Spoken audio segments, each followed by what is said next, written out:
मैत्रीच्या नावाखाली दाखवले व्यसनाचे जग काळे, तिला कळलेच नाही कधी पडले विकृतांचे जाळे। आजच्या डिजिटल युगामध्ये सोशल मीडियामुळे जग जवळ आले आहे। नवीन मैत्री होणे, विचारांची देवाणघेवाण करणे आणि संपर्कात राहणे अधिक सोपे झालेले आहे। मात्र यात सोशल मीडियाचा गैरवापर करून काही जण तरुण तरुणींना चुकीच्या मार्गावर नेण्याचा प्रयत्न करतात। अशा घटनांमुळे केवळ एखाद्या व्यक्तीचे आयुष्यच नाही तर संपूर्ण कुटुंब हादरून जाते। जळगाव शहरातील एका तरुणीने पोलिसांकडे केलेल्या तक्रारीनंतर समोर आलेल्या कथित घटनाप्रमाणे समाजासमोर अनेक गंभीर प्रश्न उभे केले आहेत। खुशी ही 18 वर्षांची तरुणी आहे। ती जळगाव शहरातील एका नामांकित शाळेमध्ये शिक्षण घेत होते। तिचे वडील व्यावसायिक आहेत।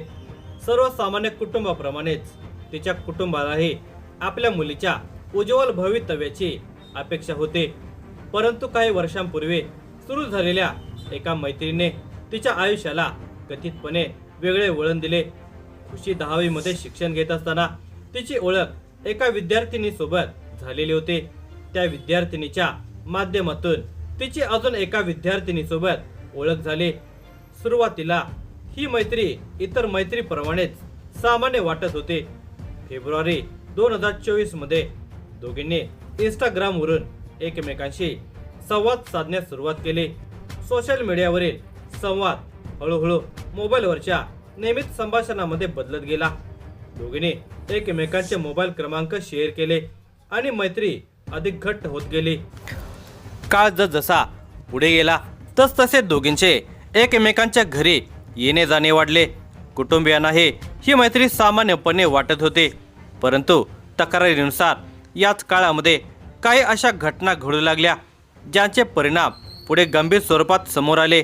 एके दिवशी ती मैत्रीण खुशीच्या घरी जेवणासाठी आलेली होते। जेवण झाल्यानंतर खुशीला चक्कर येऊ लागल्याचे सांगितले जाते। त्यानंतर ती झोपून गेली। त्यानंतर खुशीला प्रथमच सिगारेट ओढण्यास प्रवृत्त करण्यात आले। सुरुवातीला केवळ उत्सुकता किंवा त्या मैत्रिणीच्या आग्रहाखातर केलेली गोष्ट पुढे सवयीमध्ये बदलू लागली। समाजशास्त्रज्ञ आणि मानसशास्त्रज्ञ वारंवार सांगतात की व्यसनाची सुरुवात अनेकदा फक्त एकदाच या विचाराने होते। सुरुवातीला निरुपद्रवी वाटणारी गोष्ट हळूहळू व्यक्तीच्या मानसिक आणि शारीरिक आयुष्यावर परिणाम करू लागते। विशेषतः किशोरवयीन आणि तरुण वयातील मुलांच्या मध्ये मित्र परिवाराचा प्रभाव अधिक असतो। त्यामुळे चुकीच्या संगतीचा परिणाम वेगाने होऊ शकतो। तक्रारीनुसार ऑगस्ट 2025 मध्ये खुशीचे आईवडील काही दिवसांच्यासाठी शहराबाहेर गेलेले होते। त्याच काळात रात्री फिरायला जाण्याचा एक कार्यक्रम ठरवण्यात आला। तक्रारीत करण्यात आलेल्या आरोपानुसार खुशीची ती मैत्रीण आणि तिचा मित्र निर्मल तिवारी हे कार घेऊन खुशीला घेण्यासाठी आले। त्यानंतर तिला एका शांत आणि निर्जन ठिकाणी नेण्यात आले। त्या ठिकाणी तिला सिगारेट, मद्य आणि गांजा सेवन करण्यासाठी देण्यात आला। या घटनेनंतर तिची नशेच्या पदार्थांशी अधिक ओळख झाली आणि हळूहळू ती व्यसनाच्या गर्तेत ओढत गेली। व्यसनाचे हे चक्र अनेकदा व्यक्तीला मानसिकदृष्ट्या कमकुवत बनवते, निर्णय क्षमता कमी होते आणि चुकीच्या लोकांच्या प्रभावाखाली जाण्याची शक्यता वाढते। त्यानंतर निर्मल तिवारी हा तिच्या संपर्कात राहू लागल्याचा आरोप आहे। तो तिला नियमितपणे भेटू लागला आणि कथितपणे सिगारेट तसेच इतर अंमली पदार्थ उपलब्ध करून देत राहिला। त्यामुळे तिची व्यसनाधीनता वाढत गेली। याच काळात आणखी गंभीर घटना समोर आल्या। एका प्रसंगी निर्मल तिवारीने तिला कारमधून फिरायला नेले। त्यावेळी तिच्यासोबत शारीरिक संबंध प्रस्थापित करण्यात आले आणि तिच्या नकळत तिची खाजगी छायाचित्रे कॅमेऱ्यामध्ये कैद करण्यात आली। या छायाचित्रांचा वापर करून तिला धमकावण्यात आल्याचे म्हटले जात आहे। डिजिटल युगातील हा एक अत्यंत चिंताजनक पैलू आहे। मोबाईल कॅमेरे, सोशल मीडिया आणि इंटरनेट यांचा गैरवापर करून अनेकदा तरुण तरुणींना ब्लॅकमेल करण्याचे प्रकार समोर येतात। अशा घटनांमध्ये पीडित व्यक्ती भीती, लाज आणि सामाजिक दबावामुळे अनेकदा तक्रार करण्यासही घाबरते। त्यामुळे आरोपींना आणखी संधी मिळते। खाजगी छायाचित्रे सोशल मीडियावर प्रसारित करण्याची धमकी देऊन खुशीवर दबाव टाकण्यात आला। पुढे विविध ठिकाणी भेटण्यासाठी तिला भाग पाडण्यात आल्याचा आरोप आहे।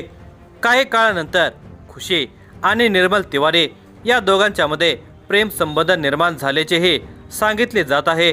मात्र पुढे हे संबंध बिघडले।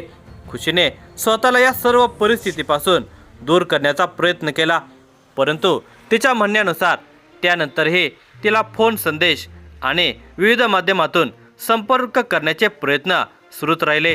तिच्या तक्रारीमध्ये आणखी काही व्यक्तींची नावे नमूद करण्यात आली असून त्यांच्यावरही धमकी देणे किंवा अंमली पदार्थ उपलब्ध करून देण्याचे आरोप करण्यात आले आहेत। अखेर परिस्थिती असह्य झाल्यानंतर खुशीने आपल्या आईवडिलांना संपूर्ण घटना कथन केली। अनेकदा अशा प्रकरणामध्ये मुलांना कुटुंबियांची प्रतिक्रिया काय असेल याची भीती वाटते, परंतु योग्य वेळी कुटुंबियांचा आधार मिळाल्यास पीडित व्यक्तीला न्यायासाठी पुढे येण्याचे बळ मिळते। खुशीच्या बाबतीतही तसेच घडले आहे। त्यानंतर ते आपल्या वडिलांच्या सोबत रामानंद नगर पोलीस ठाण्यामध्ये पोहोचली आणि तक्रार दाखल केली। पोलिसांनी तिच्या तक्रारीच्या आधारे निर्मल तिवारी, गौरव पुरोहित आणि जय चौधरी यांच्या विरोधात विविध कलमांनुसार गुन्हा नोंदवून तपास सुरू केला आहे। प्रकरणाचा पुढील तपास सुरू असून संबंधित आरोपांची सत्यता तपासली जात आहे। या संपूर्ण घटनेतून समाजाला अनेक महत्त्वाचे संदेश मिळतात। सर्वप्रथम पालकांनी आपल्या मुलांशी नियमितपणे संवाद ठेवणे अत्यंत आवश्यक आहे। केवळ शैक्षणिक प्रगतीकडे लक्ष देणे पुरेसे नसून त्यांच्या मित्र परिवाराबद्दल, सोशल मीडिया वापराबद्दल आणि मानसिक स्थितीबद्दलही माहिती असणे गरजेचे आहे। दुसरे म्हणजे तरुणांनी सोशल मीडियावर होणाऱ्या प्रत्येक मैत्रीकडे सावधपणे पाहिले पाहिजे। प्रत्येक व्यक्ती आपल्याला दिसते तशीच असेल असे नाही। ऑनलाईन ओळखी प्रत्यक्ष आयुष्यामध्ये धोकादायक ठरू शकतात। तिसरे म्हणजे व्यसन कोणत्याही समस्येचे उत्तर नाही। सिगारेट, मद्य किंवा अंमली पदार्थ यांचा वापर सुरुवातीला आकर्षक किंवा फॅशनचा भाग वाटू शकतो, परंतु त्याचे परिणाम अत्यंत घातक असतात। अनेक गुन्हे, अपघात आणि कौटुंबिक समस्या व्यसनातूनच निर्माण होत असल्याचे विविध अभ्यासातून दिसून आले आहे। शेवटी कोणत्याही प्रकारची धमकी, ब्लॅकमेल किंवा शोषण सहन करू नये। अशा परिस्थितीमध्ये त्वरित पालक, विश्वासू व्यक्ती किंवा पोलिसांशी संपर्क साधणे हा सर्वोत्तम मार्ग आहे। सध्या या प्रकरणाचा तपास सुरू असून अंतिम सत्य न्यायालयीन प्रक्रियेनंतरच स्पष्ट होईल। मात्र या घटनेने समाजाला एक महत्त्वाचा इशारा दिला आहे। चुकीची संगत, व्यसन आणि सोशल मीडियाचा बेफिकीर वापर तरुणांचे आयुष्य उद्ध्वस्त करू शकतो। त्यामुळे सजग पालकत्व, योग्य संस्कार आणि जागरूक तरुणाई हीच अशा घटनांच्यापासून बचावाची खरी गुरुकिल्ली आहे।